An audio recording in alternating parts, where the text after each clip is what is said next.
Welcome to TMZ Live. Harvey Levin here. Charles is going to be here in a minute. He's doing something. I want to start with Cassie's testimony.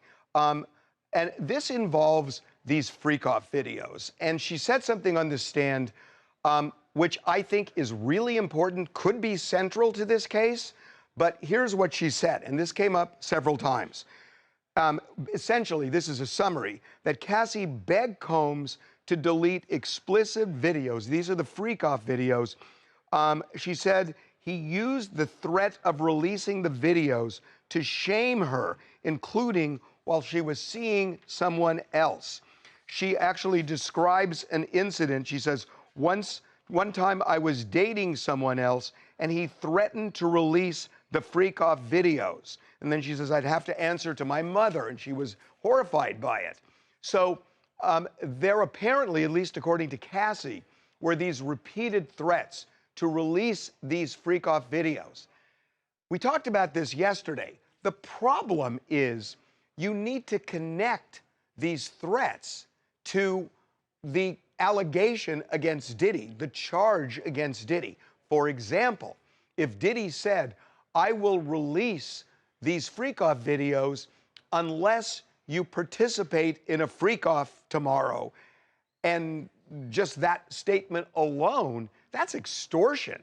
And that proves force and coercion, which are the elements of the crime for which he's charged. And if the jury believed it, he's guilty. We don't see that here. She is not connecting this. And let me read you a kind of an interesting passage. So they were at the Cannes Film Festival. And at the Cannes Film Festival, they're there, and Diddy accuses her of stealing drugs, threw her off his boat, and then showed her these freak-off videos and threatened to release them. So she says, on a commercial flight, I traded my seat to get away, but he traded to get next to me. So he's sitting next to her. What did he show you? She says, freak-off videos. He played them for me on one of his laptops. He said he'd release them. How did you feel? Trapped. When you landed in New York, what did you do? She says, we went to dinner, then he wanted to have a freak-off, so we had a freak-off. Why did you do it? She says, to make him not threaten me. The problem with this, in terms of connecting him to the crime, is that you have to show that he said, I'll release the tape unless you do a freak-off. She never says that the threat to release is connected to doing a freak-off. If anything, it's to not steal drugs, which he alleged her of doing. But that's not the crime that he's being prosecuted for. So we keep going back to this circle. You have to complete the circle. And initially, we thought, okay, well, that's where she's going. But it just didn't happen. And that's the problem. There was something else, and I found this kind of interesting as well. She talks about Combs coming to her house one day, raping her on her living room floor. And she says, did you ever have sex with him again? She says, yes, voluntarily. We had a good night. I went back to his house. The prosecutor says, can you explain why you did that after he raped you? And she said, we've been together 10 years. So again, this is what the defense is going to seize on, but this is an interesting development in today's testimony. They brought something else up about her 39th birthday, which 29th birthday. birthday. And it doesn't feel great, as Cassie described that she was out at a restaurant in celebrating her 29th birthday, the Blind Dragon. And she said that he showed up, Sean did, and dragged her out of the, not physically dragged her, but pulled her out of the restaurant to go do a freak-off, which she made it clear was not what she wanted to do for her birthday. Made it clear to the jury today when she was testifying. But she's, you know, that, again, maybe it's not force, but the woman's out celebrating her birthday. And now you, this person who she clearly has described as menacing to her in her life, right? That she is doing things she doesn't want to do, and now he shows up and says, we got to go do a freak-off. And look, because of the power dynamic, maybe you don't have to grab somebody and pull them. Right. That, you know, because of the power dynamic, a jury could ultimately say, The word force doesn't necessarily mean physical force. Now, the other thing that happened today that I think is really important, that we have all seen the Cassie beating video from 2016 at the Intercontinental Hotel. The prosecution yesterday, late yesterday, they introduced into evidence the actual, because that one was shot off a cell phone. Right. They introduced, and I'm surprised because I thought this was destroyed. This is the actual hard drive version. This is not shot off of a monitor. This is off the hard drive from the hotel, and it shows. And there's no editing here. There's no speeding up of Diddy. This is. Well, it's sped up on the other one. Yes, on the other one it's sped up, and in real time he comes around the corner. She had no idea. She's putting on her shoes, getting ready to leave. And he just basically, when this attack happens. Yeah, he comes around the corner and just brutalizes her. Now, takes her stuff and then leaves, which we've seen. Now, I think you had a really interesting take on this because the defense, what we were told from our sources was they felt this was a better tape for them because he wasn't moving as fast, was bigger in the other one, so right. It looked less menacing. Yeah. Your take was interesting. I think when you see it in real time and you know that this is exactly how she experienced it, I think it's more powerful. More powerful for the as prosecution. For the prosecution that what he did was, and again, he's not charged with it. And remember, they're saying that they were not fighting over the freak-off. They were fighting over a cell phone that she had seen where he was involved with another woman. But she's very calm in this. There's no fight going on that you see. And the fact that, and he comes back multiple times, still just in his towel, for some reason has not put on any clothes, but comes back, leaves with her bags. When he comes back the third time, this is when he starts wrestling with her for the phone. And when he also smashes the flower vase there, or is it a lamp? Now, I will say one other thing that I think is interesting here.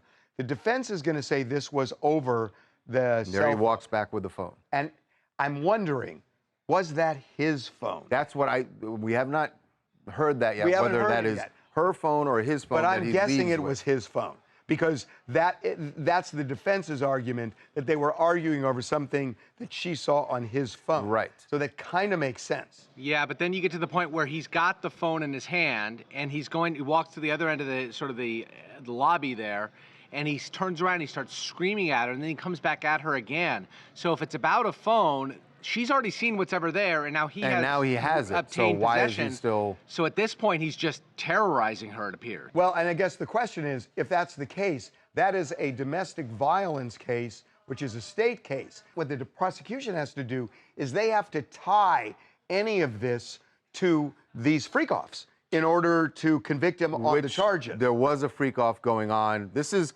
what we're watching here is about around 11 o'clock in the morning, and Cassie has said that there was a freak-off going on at the hotel. 2 sessions. Right, and that they were basically an intermission. Well, we don't know. See, here's the thing. That's what she has said. Now, the security guard shows up, and he's testified already. I want to disagree with you on something.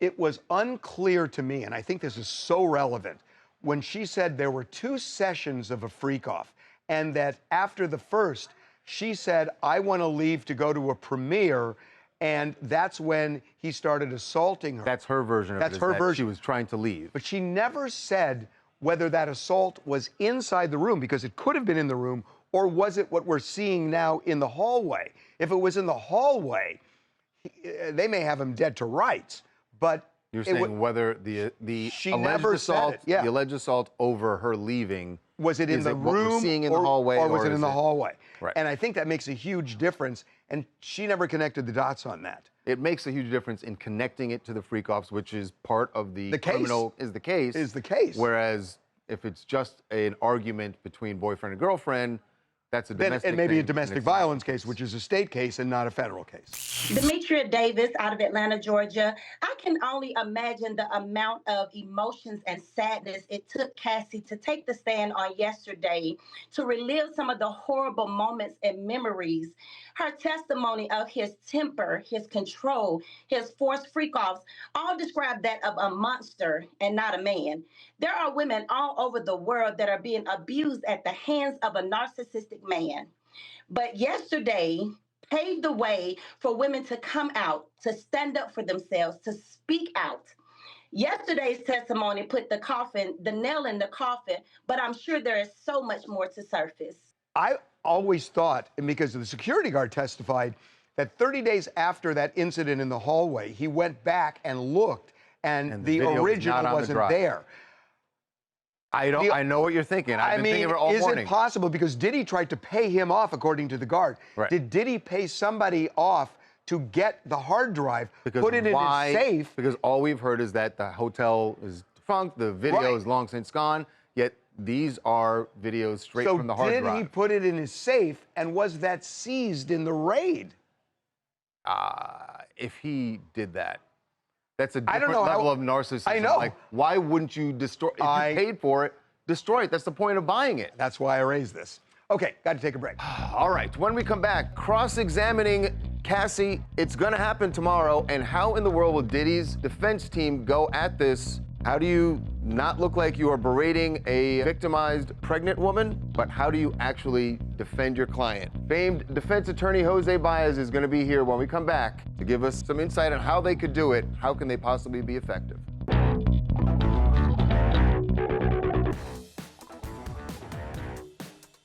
It is no exaggeration to say that Diddy's the rest of his freedom for the rest of his life hangs in the balance when the cross-examination of Cassie begins. I could not agree with you more. Which is expected to begin tomorrow, and it is going to be an incredibly delicate dance for his defense attorneys, because you have a million reasons. A million reasons. Right. How in the world do you do this effectively to help your client, but not to look like you are berating a very pregnant woman who's sitting on the stand?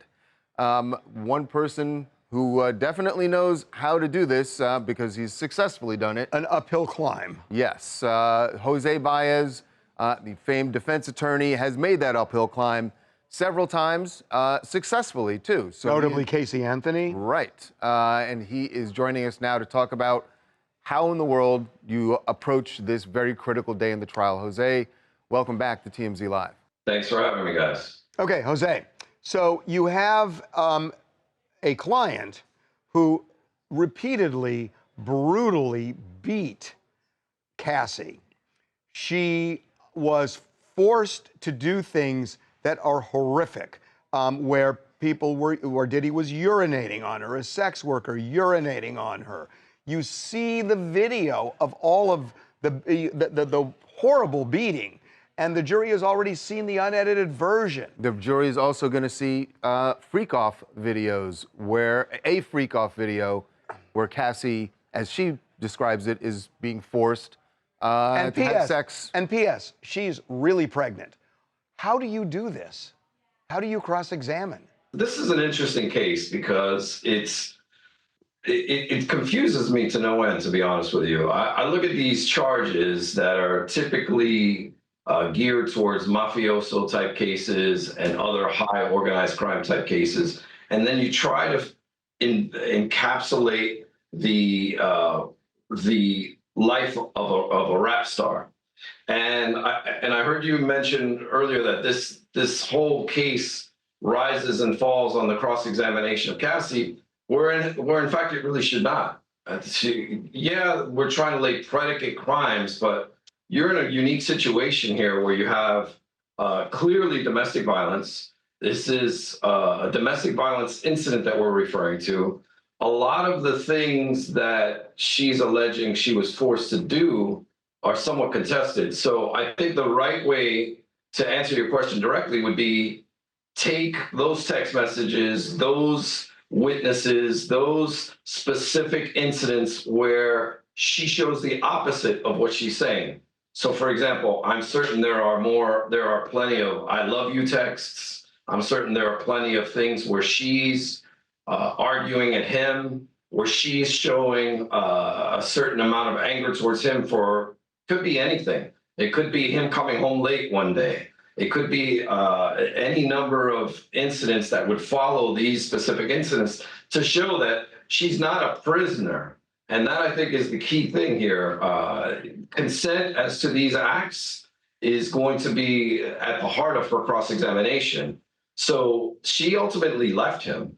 And a lot of the jurors are going to be wondering, well, why did you do this? Why didn't you just leave? Especially since she left much later. So I think what the defense should do is build up and show the stories after these alleged events to kind of offset why it is that she stayed and the fact that she did these things voluntarily. I know to most of us who don't live this type of lifestyle and don't participate in these types of sex acts, we find it hard to believe that she would willingly be a part of this. But you've got to be able to show that this was business as usual between this couple and in this relationship. My understanding is that there's going to be evidence of affairs on her part, and if that's the case, those are certainly outlets where she could have left earlier, and that's what the jurors are going to be thinking to cause doubt on this. Now, the fact that she's pregnant, it's not a good look, of course, but it certainly should have been attempted to push that out, because I think that's much more prejudicial than it is probative to the issues that are at dispute in this case. But I think jurors are a lot smarter than that. I think jurors will look at this case and say, okay, I want to make this determination on the facts.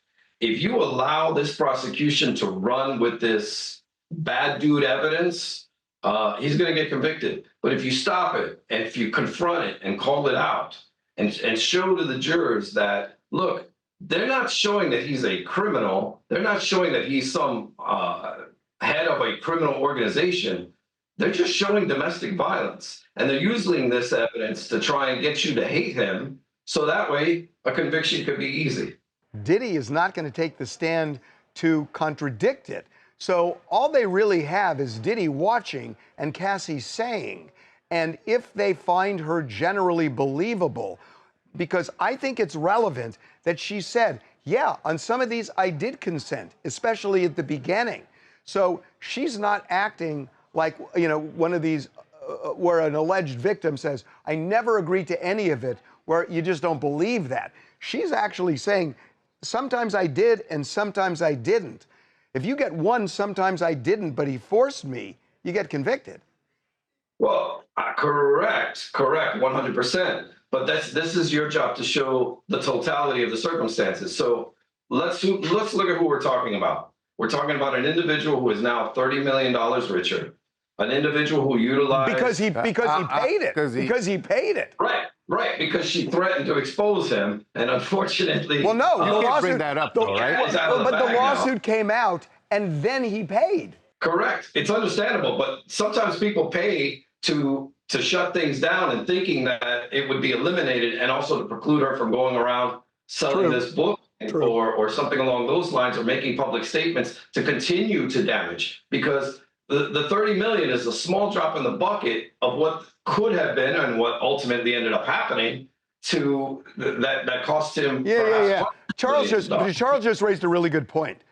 Whether it can come up, can they bring that up? Can they bring up the fact that there was a settlement paid? Well, that all depends on the pretrial rulings. I don't know if that has come out, but I would assume that it relates to her bias as a witness. So if she was paid off, or if she made certain financial demands, then that in fact should come into evidence. I do believe under these set of circumstances that they would be admissible, because that could taint her testimony. That could potentially influence her testimony in a certain way to be able to testify one way or the other to justify her actions, either by reputation or legally.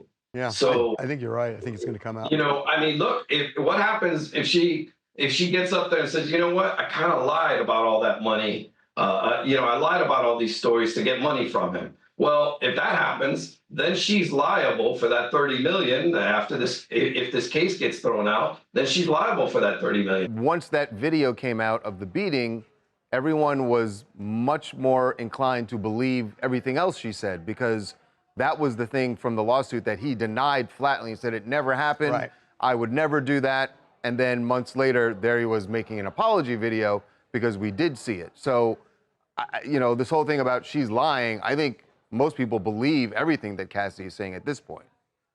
Yeah, well, look, they could believe all of that in terms of the domestic violence, but this is a guinea pig prosecution.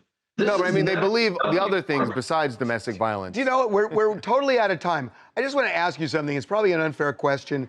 Which is a harder case to win, Diddy or Casey Anthony? By far, Casey Anthony was. Yeah. You're judging Cassie versus Kaylee Anthony as the victims in a case. So I tend to think Kaylee Anthony would have been much more sympathetic than Casey. Than Cassie. Yeah. Yeah. Okay. Jose, we love having you on. All right. Thanks Thank for you, having me, man. guys. It is going to be very interesting tomorrow how they approach this. Yep. Okay, we're taking a break. All right, when we come back, Justin Bieber, what's going on with his finances and that big dispute with Scooter Braun? The fallout was all about money, but who owes who? We did a deep dive for our new documentary on Bieber, and when we come back, we're going to give you a little taste of what we found out about his finances.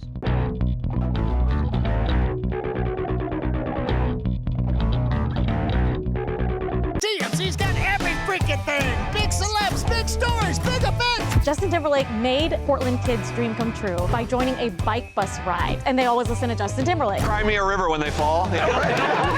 It's TMZ. Justin Bieber's finances and Justin Bieber's friendships that have dissolved have been a big topic. Some fans think that he is in free fall. Others are supporting him, saying he and Haley are happier than they've ever been. So what's really going on with Justin Bieber? We found out. We got a lot of answers as we put together this documentary that is premiering tonight on Fox. TMZ investigates what happened to Justin Bieber. 9 o'clock Eastern, 8 o'clock Central. So we get into a lot. We have spoken with scores of people, and not peripheral people right in there on various sides. And look, undeniably, there are mental health issues. He talks about it. But there are drug issues that we get into. And what Charles mentioned about finances, this sounds incredible, but Justin Bieber made up to $1 billion, we're told. And in 2022, when the Justice Tour ended prematurely, when he canceled, he was broke. We were told by people in his world that he was on the verge, and these are their words, of financial collapse. So then all of a sudden there was some finger pointing, and it involved his longtime manager, Scooter Braun, and Justin's business manager. Her name is Lou Taylor, and we'll tell you a little bit about her, but this is a part of what we get into. From Justin's side, they're saying, well, his accountant, his business manager, Lou Taylor, started digging and said Scooter was way overpaid commissions. Justin said, you screwed me. You took way too much in commissions. So Scooter then hires an independent company. Price Waterhouse. Same people that do the They do the Oscars. They do the Oscar tallies. They're a very respectable, independent accounting firm. Price Waterhouse spends 6 months doing an audit, and it comes back in April, last month. It comes back, and it shows Justin owed him more than $8 million. We have seen that audit. Yes, And actually seen it in black and white.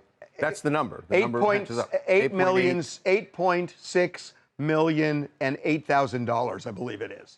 And so Scooter doesn't want that money. But then the issue is, so who's in Justin's ear? We mentioned Lou Taylor telling this and telling him this. This is where the church comes in. Right, because his new pastor and best friend, it seems, is Judah Smith, who is the pastor of Church Home.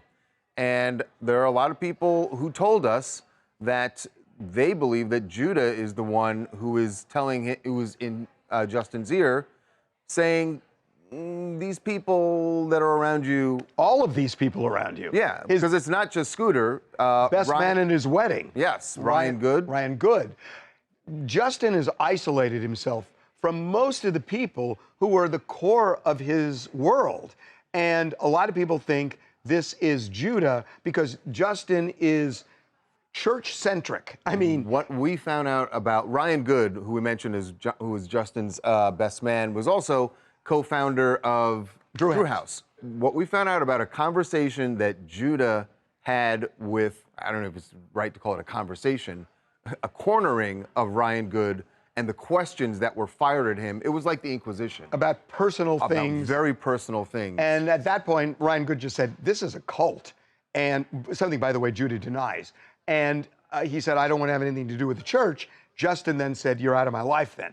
With Scooter, what we're told is that Judah and Justin would go up to Scooter, who is Jewish, and say, you have to believe in Jesus Christ.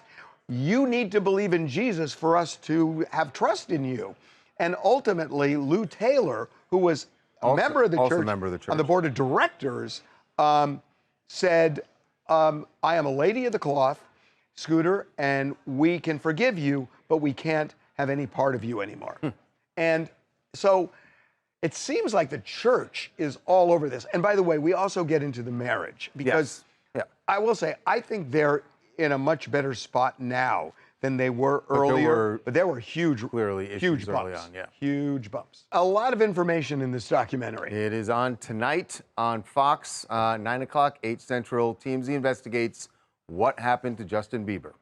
Okay, we are going to take a break. All right, when we come back, President Trump's trip to the Middle East, where, boy, he's made a lot of deals over there. The one that people on Capitol Hill are buzzing about still, this $400 million jet. How in the world does anybody justify this? Well, when we come back, Michael Knowles is going to be here to try.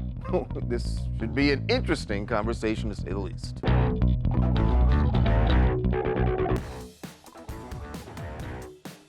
Welcome back to TMZ Live. President Trump, I think, would say that he's had a very fruitful trip to the Middle East. And his critics would say that he's had a very crooked trip. Oh, they would call it fruitful. Fruitful for him. Yeah. No, he would say it's fruitful for him. Actually, he would say, look, I got this Boeing deal, which I'm not really sure whether that's fair for him to take the credit, whether Boeing was already going to have that deal with the government of Qatar. They're buying a bunch of Boeing jets.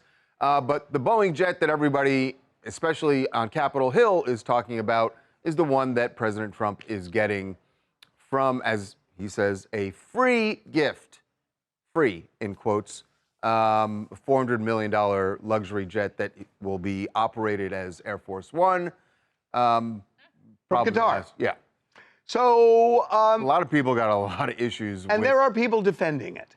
Among them, I believe, is our friend Michael Knowles. Yes, from the Michael Knowles Show, and you know him from Daily Wire as well. And he is joining us right now. Michael, welcome back. Great to be with you guys. Thanks for having me. Thank you. So I got to tell you, Michael, my head has been spinning all week.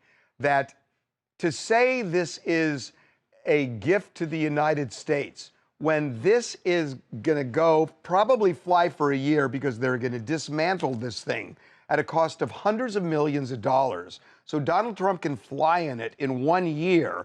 And then something you call Air Force One, all of a sudden, 1 year old goes to his library. That doesn't feel right. Doesn't feel like a gift to the United States. Oh, well, I'm happy to join in the chorus of complaints about this. I guess my complaint is a little bit different. My only complaint about the Qatari gift to the government of the United States is that they're not offering us an even nicer one, you know? But the one they're offering us is pretty good.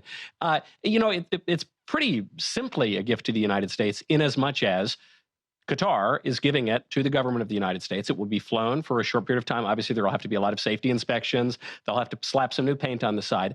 And then it will go to Trump's presidential more than new paint. Reagan got a plane. Why is it going to the library? If it's going to be Air Force One, and the taxpayers are going to spend hundreds of millions of dollars to completely disassemble this jet and then reassemble it for security and other reasons, why does it fly for 1 year and not just stay in the fleet and be Air Force One? Why is it going to his library?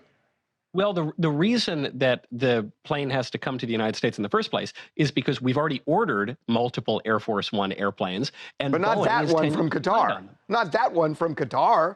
No, unfortunately, Boeing has failed to make good on its promises to the United States and on its contracts. So Trump is saying it's preposterous for the United States to be flying a 40-year-old Air Force One. It and works. If Qatar is going to give us a $400 plane, million. Michael. It's a safe plane. And what, again, this saying that it's a free gift is ridiculous. I mean, Michael. How is it ridiculous? No one knows more than President Trump the transactional nature of giving a gift, right?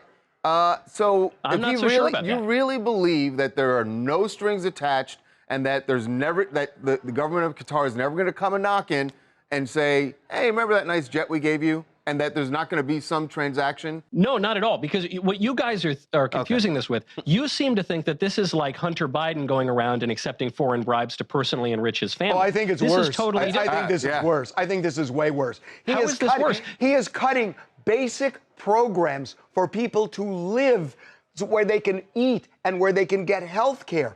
We're eviscerating Social Security. We're cutting diabetes research for children. Social Security? But, President Trump isn't touching Social Security. That's crazy. He's shut down 21 field offices in this Doge cut. Yeah, we're cutting bureaucrats, but we're not cutting Social Security payments offices to where anybody. you have to call in and say, I need my check, as opposed to, you have to go there rather All that is than happening calling in the in. point, but there It's is money to, ridiculous. but there is money to retrofit a jet that is a Sure, but free how much gift, money is it? And there's also Hundreds money for the hundreds of millions of dollars. Hundreds of millions of Michael. dollars. How much does an Air Force One jet cost when you actually buy it from Boeing? We're A little buying it under $2 anyway. billion. We're buying it anyway. We're still buying and those. But they're not supplying the airplanes. So But Trump we're is still filling in a buying those. stopgap, and They're then delayed. it's going to the presidential library, just like Air Force One went to the Ronald Reagan presidential library. Oh, dude. Nothing is unusual. Hold on. He's not personally benefiting at all. The jet that went to the Ronald Reagan Library was in service for several decades. They got the bang for their buck. We're getting 1 year, and it goes to his library. Bang for our buck. Michael. And when they took that plane, there was a new plane that Boeing had provided, the new 747. That's not a 747 Right, that's what we're at the waiting on Reagan from Boeing Library. right now. Guys, we've already ordered he the has a planes from Boeing. They 707 haven't provided them, Well, so Trump is willing so to we're just confiscate. using a middleman. So let him we're use using- the damn 747 he's got right now, which works just fine. You know, we are the United States, right? You know that it would be nice for us to have good, productive, impressive airplanes. Okay. And to Trump's point on It this, would he be says, good. Look, we're it just would gonna be take the good, pie. but it's not necessary. Michael, okay. can the jet itself. Can I just ask you something? Because yes.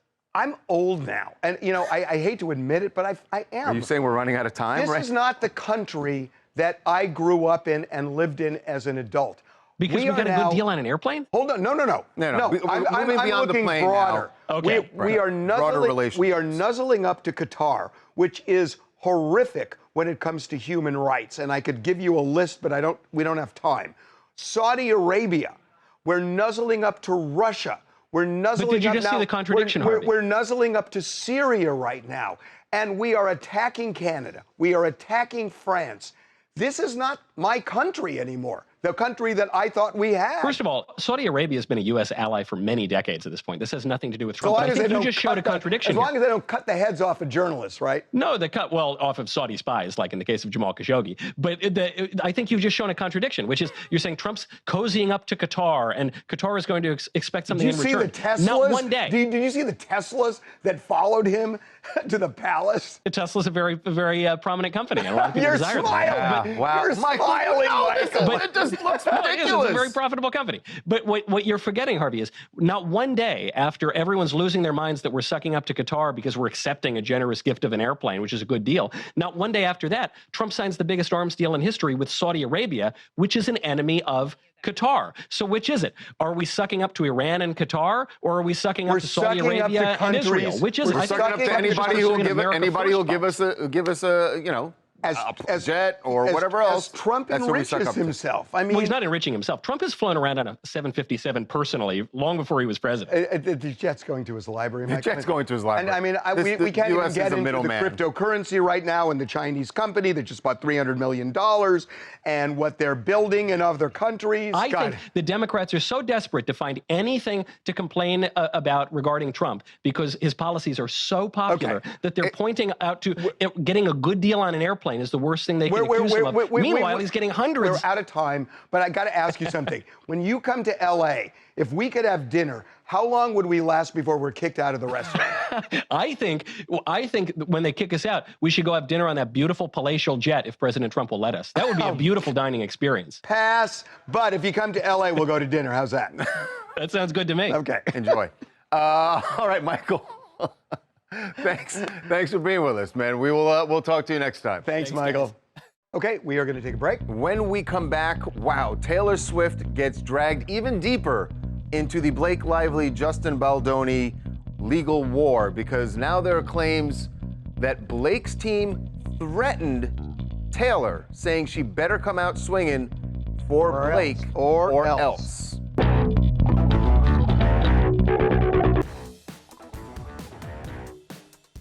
You know, Taylor Swift's people came out last week and said that she had nothing to do with the making of this movie, even though Blake Lively has said that Taylor was involved in It Ends With Us. Taylor thinks that she was set up by Blake to come to this meeting, not even knowing there was a meeting, thinking she was going to go see Blake and Justin Baldoni's there. Right. So Taylor has tried to, you know, hands back, like this washing her hands of this whole battle between Blake and Justin Baldoni. She said she wasn't involved at all.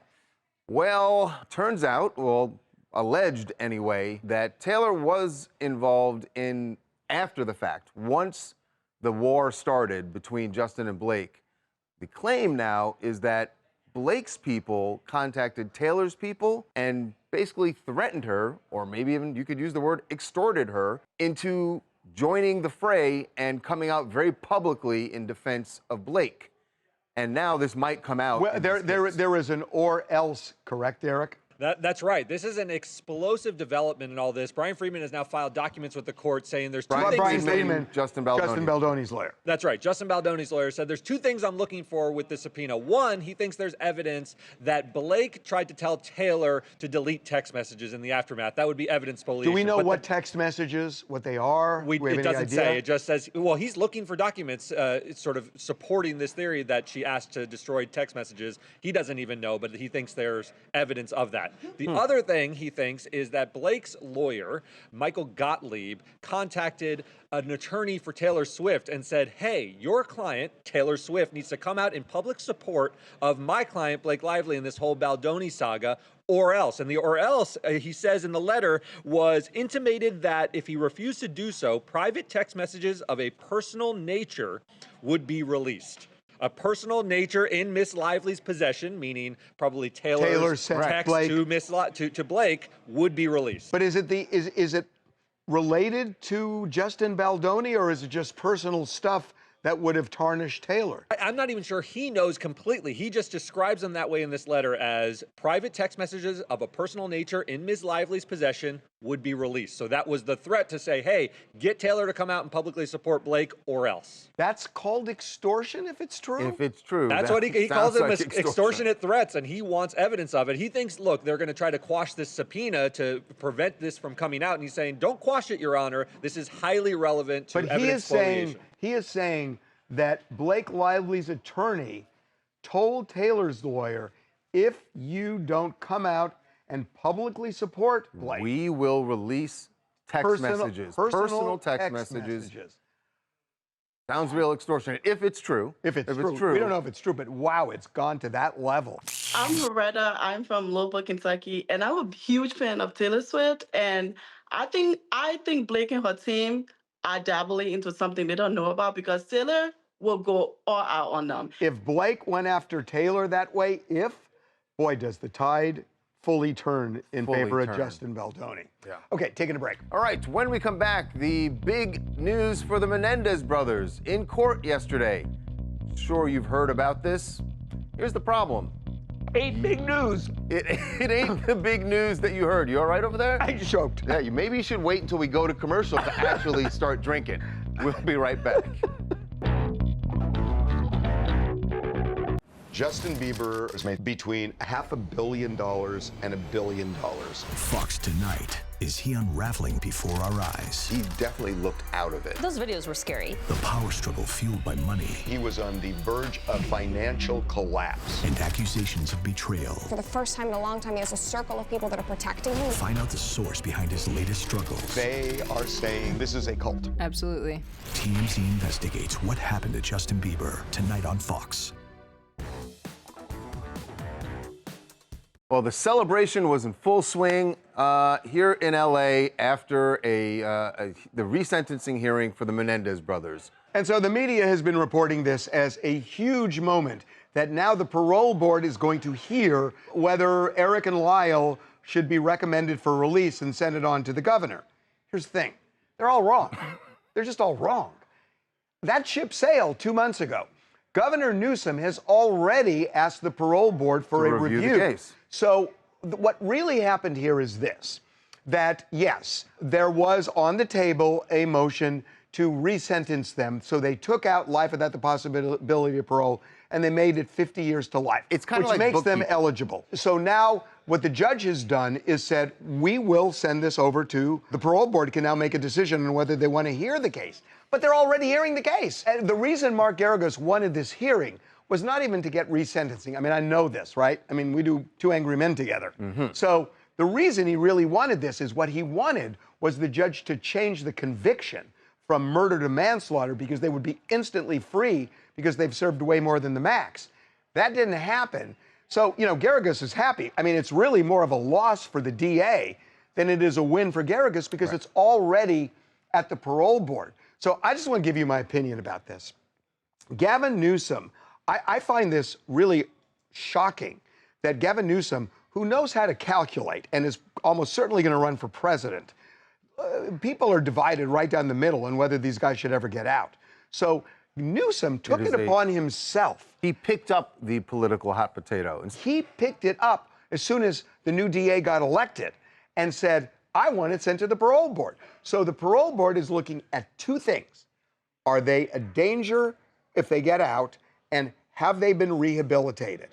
Given the fact that Newsom said, I want them to review it, if the parole board comes back, and I think they're gonna, and say they're not a threat and they are rehabilitated, I think Newsom is going to let them out. I think so. And he would have whatever political cover, if he even wants that, he would have it from the parole board. But from the but he still makes the he Yeah, denied he still- Sirhan parole. So he has the power and the inclination to the reason because he set it in motion, it feels like he's going to do it. He's inclined He's going to to let do him it. out.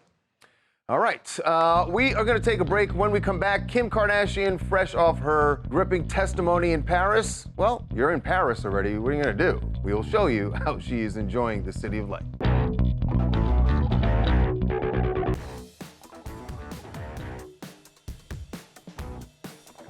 On the Taylor Swift, Blake Lively, Justin Baldoni front, we just got a statement from Blake's lawyer who says that this claim of extortion is absolutely BS. It is not true, and they are going to take it up with the court for sanctions. Indeed. Okay, we're going to Paris because Kim Kardashian gave gripping testimony yesterday, and it was emotional. But it's over now, at least her testimony. So what are you going to do when you're in Paris? You gussy up. Put on gussy up. Wow. She is wearing less jewelry going out than she did in going the to courtroom. court. And that's why you know the court thing was definitely a statement. Yeah. No jewelry here as she is going out to dinner, stopping to greet some fans. Remember, there were tons of fans. They had the military out in front of the courthouse. It's crazy. Okay, real quick before we go, our special tonight, TMZ investigates what happened to Justin Bieber. It's on tonight at 9 o'clock, 8 Central on Fox, and we will see you tomorrow.